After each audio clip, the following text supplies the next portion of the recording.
আসসালামু আলাইকুম, সবাই কেমন আছেন? আশা করি সবাই ভালো আছেন। আমি মাত্র ঘর থেকে বাইরে হয়েছি, আর দেখেন অবস্থা। আমার হাঁস মুরগি সবাই চলে আসছে,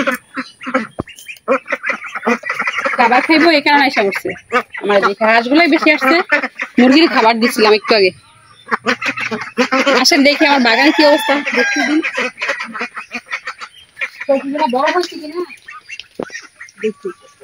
এই যে দেখেন আমার বাগানের অবস্থা, পানি জমে গেছে। বলছিলাম না আরেকটা ভিডিওতে আপনাদেরকে দেখাইছিলাম না যে বাগানটা শুকনা, আজকে দেখেন পানি।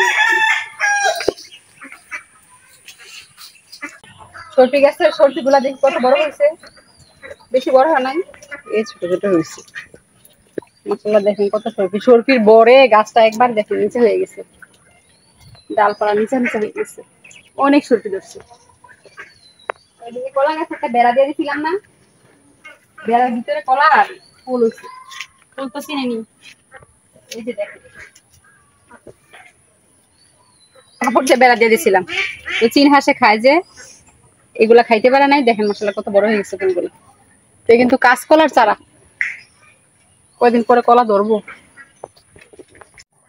বাগানে দেখেন বৃষ্টির পানি জমা একদম কেদা কেদা হয়ে গেছে, এখানে বর্ষাকালে পানি থাকে, ওই দেখেন কেদা হয়ে গেছে। আর হাঁসগুলা দেখেন কি অবস্থা করে, মাটিগুলা সরাই দিতেছে ঘাসে।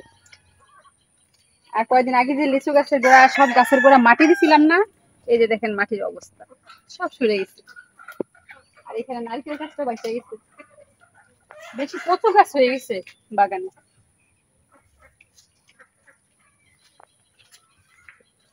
এই যে আমার নারকেল গাছ বুনছিলাম,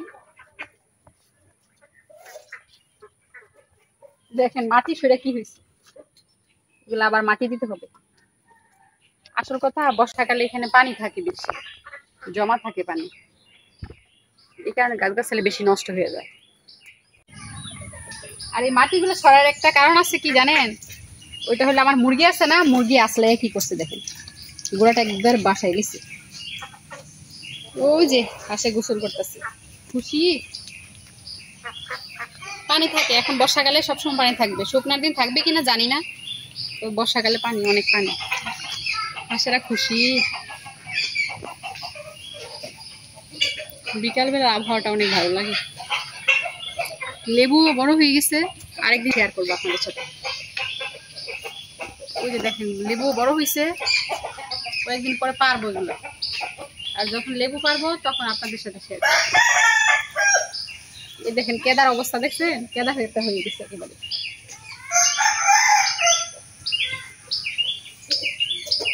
গাছগুলো এখানে একটা ডাল ভাঙছিল, বড় ডাল, গাছ কিছু ভাঙছি নিচে।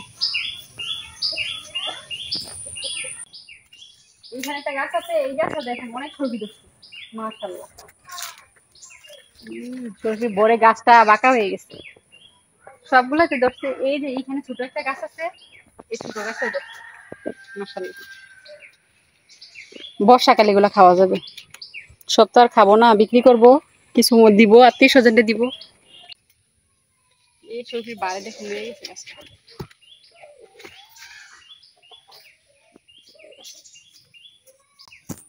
আর যখন পানি থাকবে, বন্যার পানি আসবে, তখন আপনাদের সাথে শেয়ার করব, আপনাদেরকে দেখাবো কোথায় থাকি আমরা। বৃষ্টির দিন আসলে বন্যা হয়, এখনই বন্যা হওয়ার সময়। আর এই যে দেখেন আমার গাছের সরষে, এগুলো হাতেই পারা যাবে, গাছ এত বড় না, কলমের গাছ তো। মাশাআল্লাহ একটা বড় হয়ে গেছে, 3-4 দিন পরে খাবো। এই যে দেখেন, এই যে এই গাছের সরষেগুলো অনেক বড় বড় হয়, এই যে পাকে নাই, পাকবে, অনেক বড় হয়। আর এই পাশে একটা বড় হয়েছে। আমার হাঁসেরা থাকো, পুকুরে থাকো, আমি চলে যাই। আর এই যে দেখেন কলা গাছটা মরার পথে ছিল, যখন শুকনা মৌসুম ছিল তখন মরা মরা অবস্থা ছিল, বৃষ্টি পাইছে, পানি পাইছে, এখন তাজা হয়ে গেছে, গাছটা মোটাও হয়েছে। আর এদিকে লাগাইছিলাম আমি সরষে গাছ, সরষে গাছগুলো ভালো হয়েছে। মিষ্টি কুমড়া আছে, মিষ্টি কুমড়া এই জাংলায় উঠে গেছে দেখেন।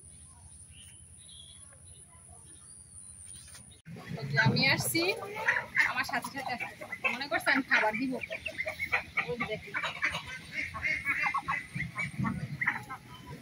আসলে বিকালবেলা বাগানে ঘুরতে অনেক ভালো লাগে, আমার অনেক ভালো লাগে। দেখেন আমার হাঁস মুরগির অবস্থা, আমি আসছি ওরাও আসছে, আর এখানে ডিমের খোসা দিয়ে রাখছি খাওয়ার জন্য, হাঁস মুরগি খাবে। আজকে এই পর্যন্তই, সবাই ভালো থাকবেন, আল্লাহ হাফেজ।